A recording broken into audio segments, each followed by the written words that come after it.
Last time on The Lion and His Mane. Leo, it's frowned upon to crawl under people's desks. There is no trips to the shitting log. Nothing like that. No, forget about that stuff. Do you have to buy super glue every time you need it? Well, not anymore, because now we've got aerosol can glue. Ladies and gentlemen, let's get ready to rumble! Welcome to number uno. Oh no! Oh no. Kia ora, welcome, whānau. Leo the Lion, slain the mane, or as sometimes he calls me the buff oyster, which is is quite fun to be called. It is funny, because you're from Bluff, and they have oysters, and you're a bit buff. Fashion choices, mate. Talk me through this faux denim shirt you're wearing. Phenom, we're calling it. Fake denim. Okay, faux denim. So it's kind of a very, very light, almost white blue denim shirt. Was it always that colour? Button-up shirt. Was it always that colour, or did Mum get to it with the bleach? No, it would have always been this colour, and then the sun's gotten to it. And then But not the pocket. sort of picked up Not the other pocket. colours. Yeah, I don't know. To be honest, it's set aside. I've gone through a few chubby phases where the shirt doesn't fit, and then some really skinny phases where I'm like, I could wear the shirt again. And then today, it was too hot outside for a jacket, but too cold for just a t-shirt. I went in the middle ground with an overshirt. All right, there you go. Well, I disagree. I think the t-shirt's perfect, although you don't have quite the insulation I have. Nah. Yeah. No, it's certainly not. And that thing you just took off, he's not undressing. The bracelet. Tell us about that. Okay, it was a little bracelet. If you've ever seen any the Viking bracelets, if you've ever watched the show Vikings, they had the band that they'd get. Or Northman. Norseman. It goes around. It doesn't quite connect at the top. And at the top, where it doesn't quite connect, the ends are the skulls of ravens. And in my mind, it is Viking themed. And they are the ravens of Odin, which is Hugin and Munin, which is stands for thought and memory. Weirdly enough, very quickly, Odin gave his eye to his uncle Mimir to gain all knowledge. So he sacrifices his eye, that's why he has no eye, and he gained all knowledge, and it was so overwhelming, he split his thought and his memory from himself and made them into two ravens that follow him around and sometimes do his bidding. Man, that is a busy Monday. That's pretty cool, Isn't it? And again, shout out to Odin for the lack of frost giants. Thank you. Thank you. No frost giants. I do appreciate it. Though, to be fair, I've never met one, and maybe it would be better with them. Because it's getting hotter. It is, yeah. Bit Maybe of frost would be nice. we could just plant them somewhere, and I think the general area around them would cool quite rapidly. Yeah, that's what I'm thinking. I think we're not using mythology to its full potential. You know, science is great, but a bit of magic would be nice, wouldn't it? Wouldn't it, though? Just a little bit. So, speaking of magic, there Oh no, I've run out of... my lighter's not working anymore. Conjure fireball, you know. Exactly. Wouldn't that be good? That'd be easy. I mean, there'd be a lot of fires. Yeah, shout out to the firefighters. Yeah, You're going to be busy. We might need to do a swap. It'll be like, okay, you're allowed to consume alcohol or have magic. You can't have both because we know there'll be trouble. What happened to the roadworks? Oh, some drunk bastard came around last night and started conjuring up all the ground. Don't drink and fry. Do not drink and fry. Yeah. Or drink and fly because magic, right? Yeah, he's like, look at him. He's hammered. He's wow. imitating a pigeon. Wow, he's flown into that That window is a 3 wonky. times. Oh, he's forgotten how to flight. No, he's got it again. Oh, imagine that though, you're just at the window in your home, looking out the window, whatever, having a cup of tea or something, and a human just flies up into the window instead of a bird. And then he's a bit feral, he's a bit hammered, so is he breaking his neck? Oh, he's in the house, and if you've ever had a bloody bird in the house, and you try and coax it out very gently, It's like he's flown into your house and now he's panicking and flapping around and your he's living room. doing this stupid bird thing where he flies into shit. Hey, stop it, This stop is it. why I voted against magic. Tries again, stop it. Thinking of that though, I mean, when things become really normal in life and they're weird, you look out the window and a guy's flying by, of course you're going to go, whoa, what the hell is that? Whoa, what's going on out there? But if everyone's doing it and it's normalized, you just go, oh, where he's going. But what about airplanes? So we see airplanes now, normal as, right? But in the future, we probably run out of fossil fuel and these things won't have enough juice, or we focused on kind of clean energy and we stop using planes, and then we don't see planes, and then there'll be generations that don't understand planes. To see one flying through the air, to hear it roaring before you see it and then pop out from behind a cloud would be like seeing a dragon for the first time and thinking that, they don't exist. And then just going, what the hell is that? And it's an airplane. You're telling me that's just heaps of metal hurtling through the sky. Well, there goes all the science that I thought I knew out the window. And you used to use those without anti-gravity fields, right? Yeah. Didn't they fall out of the sky? Well, occasionally, yes. Some even crash into buildings. Why don't you just fly? Why do you have to sit in that thing? Do you think if flying became normalised, as we were just discussing, you know how you see a car driving past and you're like, oh, shouldn't stand on the road, or I'm a bit close to the road. Yeah. You know, would it become like that for plane? Like you're up in a cloud, like, oh, the old Boeing shoots past, like, watch out, bro, you're going to get hit. But would you have planes? If everyone could fly, then you'd kind of be like, a plane would just be so that you could fly long distance and sleep at the same time. Well, we can walk and we still have buses. Yeah. But maybe you could just like get somebody, you tie a leash to yourself and somebody else. They fly, you sleep, like driving a car, and then you swap over and they have a sleep while you fly, and you're just being like hung, you're just dangling on a little leash, flying each other over the oceans to get Can't somewhere. be good for blood flow. No.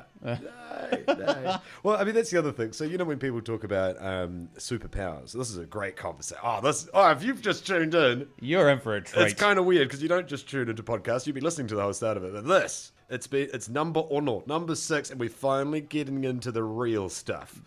The important Superpowers. issues. The important issues, mate. If you got to have a superpower, which one would you choose? Oh, God, I knew. As soon as you started saying that, I knew you were going to throw it at me. Yeah, no. I mean, you got super fast, like the Flash, maybe? Yeah, but see, I watched, I don't know what the series is. My old man was watching it on Netflix, and there's a dude who could run really fast, and he accidentally ran through a person, and he stops, and he's like, sorry, and just keeps going. Like That is The Boys. Yes, that's And what it it has is. 2 Kiwis, Carl Urban and Anthony Starr as the lead roles in it, which is amazing. Carl Urban, he is a good lad. Oh, he's a- They did an interview on the Rock He's the up other there day. with one of my favourites. Oh, yeah. mate, what a ledge. Yeah. Like, just the quickness of the man's comebacks. Like, you often see, like, celebrities, movie stars, and they're kind of super bland in real life. Like, but, like in the movie, they're just hyped up. Ben Stiller. Every interview he's in, it's like he actually has no joy until he's playing a character. And then it's just like, are you putting that joy on now? Because I've seen you in interviews and you look bored. Well, think about Jim Carrey, mate. Yeah. Like he's probably I'd say he's a very different man these days than he was back in He's the Ace certainly Ventura. gone a bit mind wonky, hasn't he? He has a bit, yeah. But I mean, like, you see him and in some of his interviews, it's just, he seems bloody depressed, doesn't he? Oh, yeah. I mean, it's weird. I mean, he has had amazing interviews where he's very funny and he does the whole... But he's probably playing a whole character. star thing. And yeah, maybe he's putting it on to kind of sell himself a bit more, and now he doesn't need to. He's in the 40 mil club.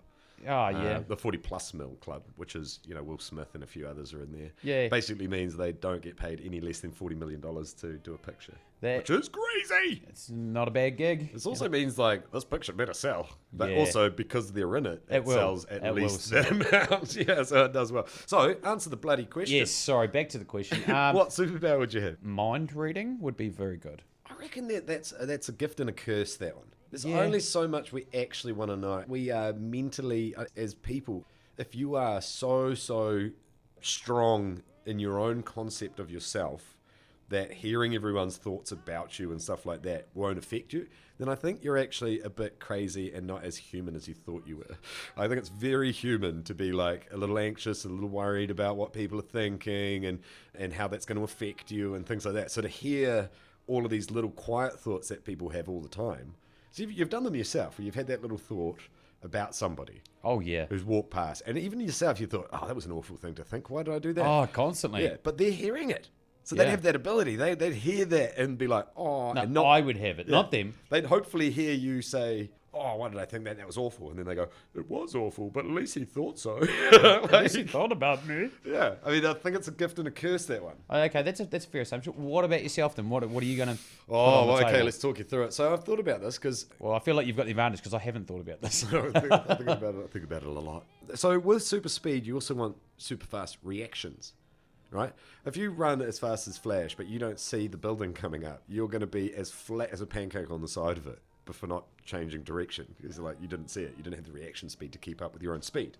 So you also need to have super fast reactions. You can't just be super fast. The other thing, flying, right? Having flight. is you will be tempted to fly up to altitudes where you can't breathe, or it will be so cold you will freeze and fall and die. Hence Iron Man 1, Suit Mark 2. Ah, yes. You know what I'm talking about? That's right, yeah. Yeah. You know, it's the Icarus thing. If you fly too high, you will Flow too close to the sun. fall to your death. And so I think flight, you'd also have to have these kind of temperature regulation abilities as well so that you can maintain that. Otherwise, you're putting on all your warm fluffies and your goggles and you're like, where you go? Going to fly. Well, Superman just has a cape. Oh, Superman's crazy. It's cold up there. That suit is incredibly insulated. As fun as it would seem. So going through that thought process, and I did think about mind reading as well, and I thought, I don't really want to know everything all the time. I'd hate to think some of the things that people will think about me on the sly as much of a benefit as you would get at a game of poker by being able to read people's You minds. make a fortune real quick with mind reading. Yeah, but you'd be a real sad rich bastard like most of them. I think you're right. Mind reading would bring about depression. Yeah, it'd Absolutely. be tough, man. Yeah. Hey, and back to the flight we just spoke about. You know, these days they're actually developing these almost Iron Man-esque type suits. Oh, you know, yeah. Exoskeletons and that and can jetpacks fly. and- So I watched a video of a dude flying around, and he's been practicing on this thing for, I believe, like 6 months or something before they shot the video. Oh, what a cool Now, job. Yes and no. And this brings me to my point. With the ability to fly, you also want super duper strong joints, because this dude constantly landing that little Iron Man suit, not from a great height, he just lands on the ground, donk.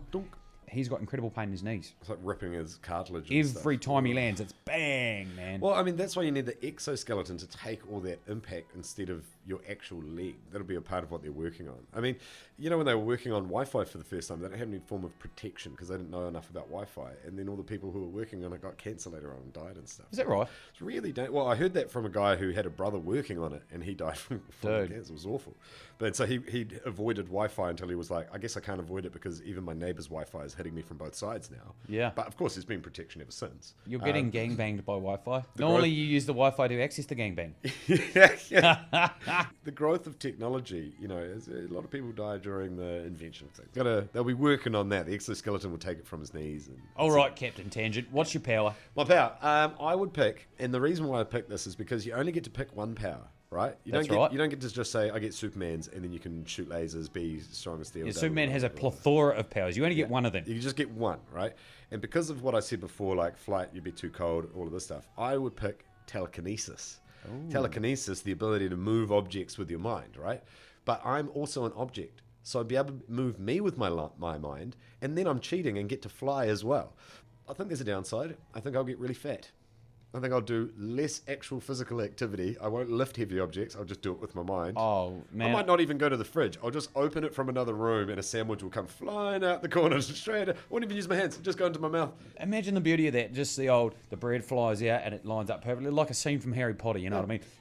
Your mayo spreads itself, and then your ham finally dices itself and comes on there. Your bloody cheese, your rocket, mate. The sandwich comes out, floats in front of you. And it just then assembles. rips a bite out and then mushes it up and then just goes straight down your throat.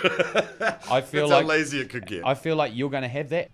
Almost choked to death. If you're drunk, you will choke to death, because if you're sober and you go, "Oh, I'm choking," you can telekinesis out of your Yes. thing, right? Yeah. But you're hammered and you do that, you're going to be showing off. Boys, watch this. Bang!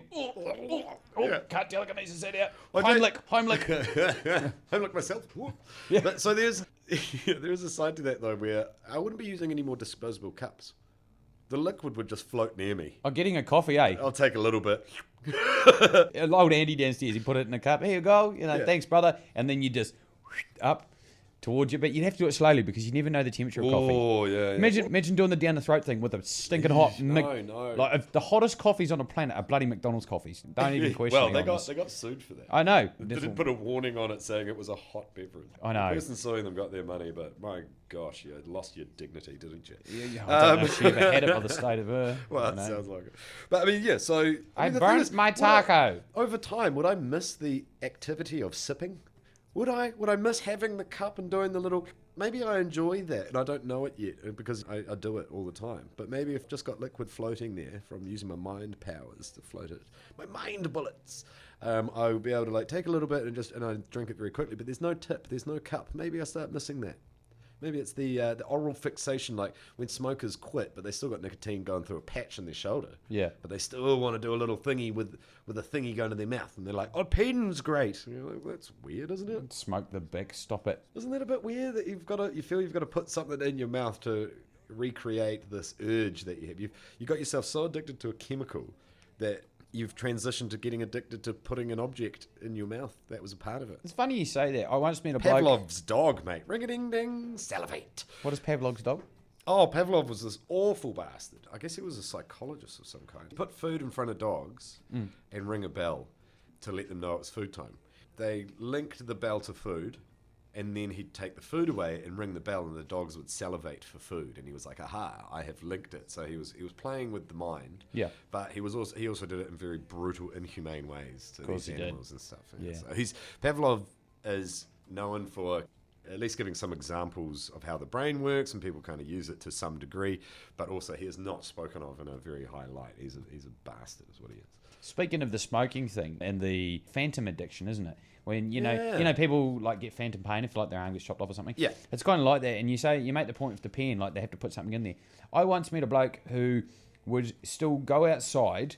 He would do everything he used to do, just no cigarette, because he just liked that. Like the best yarns at the pub are in the smokers area, right? Yeah. At least in my experience, they are. Yeah, best networking places in the smoking zone at your work. Hey, Tell you that much. You want a job, you wait till the bloody CEO's out having a dart. How are you, honestly, Jim? it is very true. I've got this rum here, and look at this. Oh, another cigarette. Enjoy that, friend. Yeah. He go, oh, you're all right, mate. Yeah. You know what? I've been looking for someone in this position. Exactly. That higher up who didn't know your name now knows your name from the smoking. That higher up who vapes bloody pineapple flavoured crap in my face every day, he's done. You bring that pack of the Winfields and come see me on Monday. I'll tell you, mate, because when you're in those jobs, you're not in those circles, so you never actually rub shoulders with them ever. But then you're out in the smoking area and you're having a yarn about the state of the business and what's going on, and what do they need help with, and you become a name they know and they look out for you. The beauty of the smokers area Smoking. Makes everyone pretty much equals out there. Yeah. We're all out here just reducing our life a couple of minutes at a time, right? We're all doing the same thing. We all have common interests for the next 2 minutes. I went through a phase of stopping smoking. I wore patches. It worked a treat. Kept crazy urge and the Can't brain. work that well. We just finished outside. The brain, well, it didn't work there. I got back into it. All right, I thought it was pretty cool. Yeah. So but when I did give it up for that time and was on nicotine patches. One of the things when you don't have nicotine and you're addicted to it, it fogs the brain. Like you become kind of weirdly stupid. I like to liken it to being a backseat driver sitting in the back seat of your own brain. Something else is driving it and you're sitting in the back going, why did you take a left here? I did real dumb stuff. I saw my sister once. I was walking down the road, didn't have a patch, didn't have a cigarette, see my sister on the road, and I go, have you been out today? Of course she's been out. Doesn't live near me. And yet she's on the street that I'm walking down, and that's my question. Have you been out today? And she just kind of looked at me, and I'm in the back seat of my brain going, what? Have you been out today? What kind of bloody question is... She's under the sun right now, you numpty. What's your next question? You go a bit dumb. And so I would wear the patch that got rid of it. I would try and do things like play table tennis at the work I was doing at Vodafone. And then eventually I kind of went, I actually like going outside. I like going out on my breaks and being outside of the office. So I'd go hang out with the smokers. I didn't need to smoke any. And because I had the patch, the smell of it didn't make me go, ooh, I could do with a cigarette. It didn't, none of that. But I still had the same conversation. I was out in the fresh air. It was kind of a bit more of a jovial, social place to be. You got the best of both. Upstairs. Yeah. You best of both, yeah. And it's the thing. If you don't smoke, go out and hang out with the smokers. Nice bunch of people. Yeah, looking out for each other. Generally, yeah. And if you are socialising with smokers, the moment when they are kindest is when they've got a durry in their mouth. Because all that stress is gone for a couple of minutes. Yeah. It's a weird old thing, the old smoking. Like, yes, it has its incredible health implications and things like that, like in a bad way, Yeah, not the incredible, but like, just the deplorable. The thing people do not account for is, say you've had an argument with your significant other. You're like, I'm stressed from this. I'm going out for a cigarette. Yes, that's bad. You've gone to use the cigarette to relieve your stress, but it also takes you out of that situation for a few moments. It calms you down, and it takes your mind off it a little bit. I would say that has probably saved lives. Awfully scary thought that it saved lives, but I'm not going to disagree with you, actually.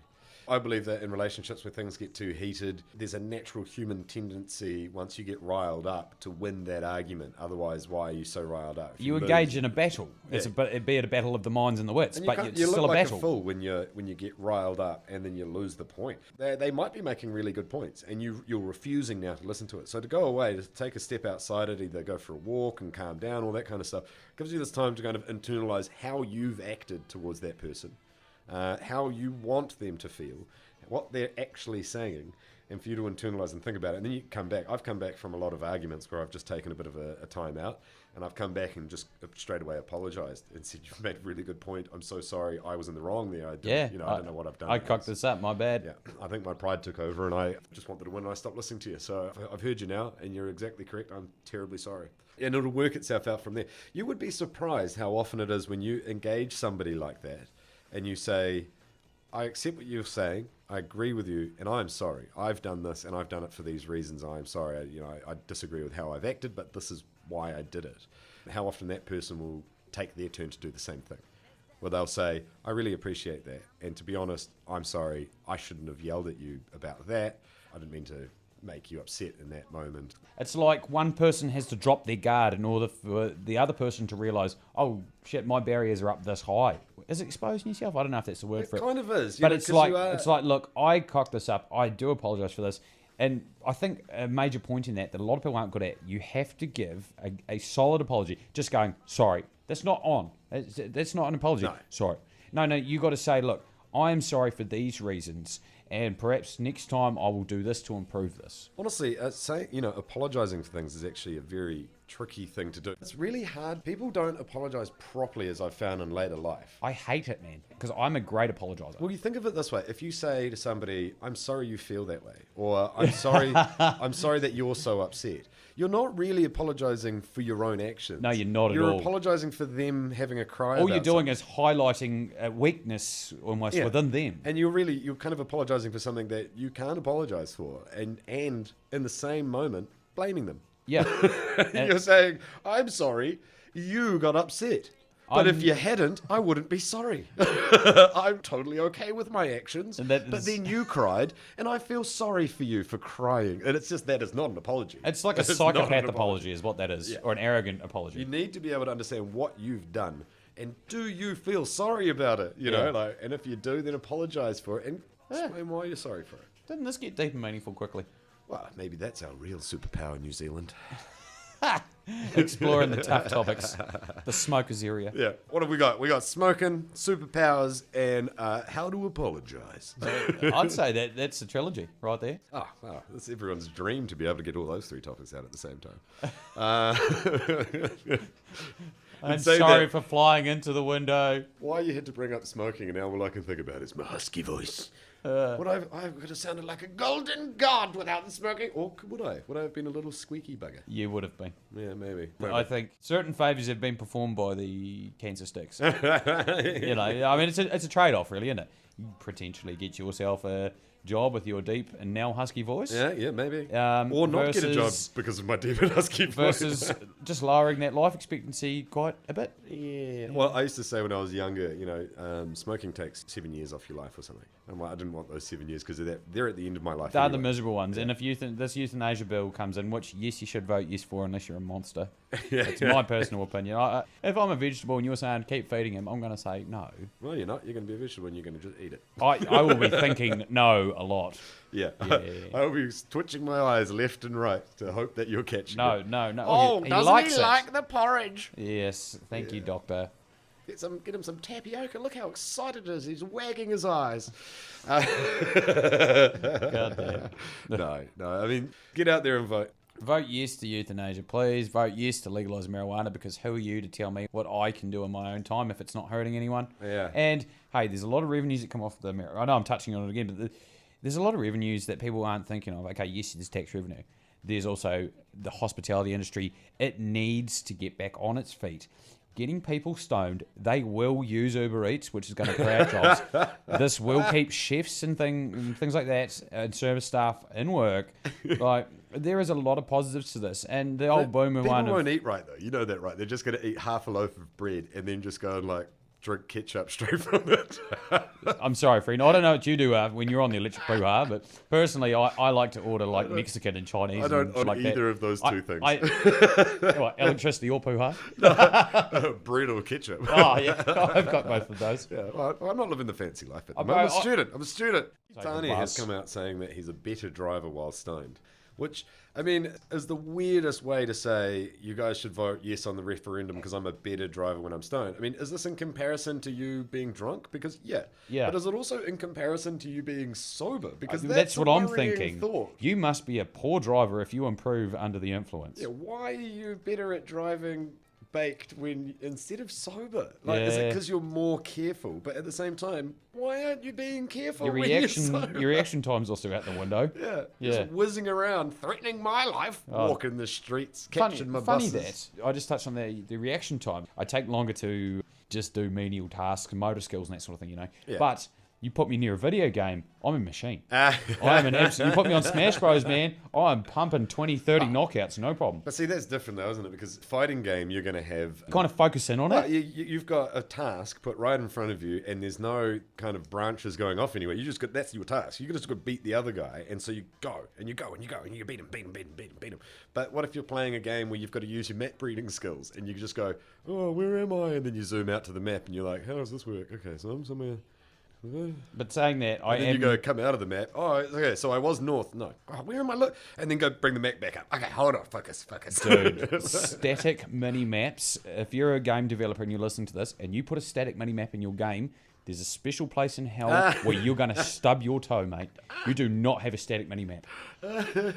I actually really enjoying this chat about things under the influence, but we should continue these topics and how different things affect you, because both you and I are connoisseurs in various things. Because you get a different drunk even from like a beer to a rum. Yeah, Slightly different to a vodka, to a gin, to a tequila. You know what I'm saying? Well, I can certainly talk about the different ranges of alcohol and how they've affected me and trying to accomplish tasks. Well, And in the words of our tutors, a speed break will entice the person to listen to the next segment. So there it is. We're going to be talking about being influenced under the influence. On, episode number 32. Yeah, I do remember, this. bro. Look at Yeah. this. You're Episode catching number up with 32. your old Māori. Oh, I'm catching up with younger me. me who was all right at it, you know. Yeah. Now older me speaks half Italian and has sort of lost the Māori side Jeez, of it. that's not so bad though. I mean, that's pretty cool. Well, you watched me order a jug of beer in the pub. Yeah, that blew and- my mind. We have an Italian guy come up to the table and drop off a beer, and Slane goes into a full Italian chat to him. I thought you could do a sentence or a couple of words here and there, but you proper had a chat. He replied, you replied. It went back and forth. I was blown away. The dude walks up and he puts the jug of beer on the table, and Leo says to him, "Prego," which means prego. You're welcome. Yeah. And I'm like, no, Leo, grazie. That's it. And I was like, no. Hey, Sal, un'altra, per favore. Oh, okay, si. To be honest, that's not what I was trying to say. I just like the way that prego rolls off the tongue. And so I did say it thinking I was saying grazie. But let's be honest. He is very welcome at the table if he's going to bring beer. But it also did kind of sound a bit like he went, here's beer for you, my lord. And I said, you are very welcome to serve this. You're welcome. Like he's going to thank me for being allowed to bring me beer. And I'm like, yes, you are welcome, my child. Off with you. Be gone from my sight. That is all from us today. We'll see There you it is. for episode number 32 when we talk about being influenced under the influence. From the lion and the mane. Yo, see you next time.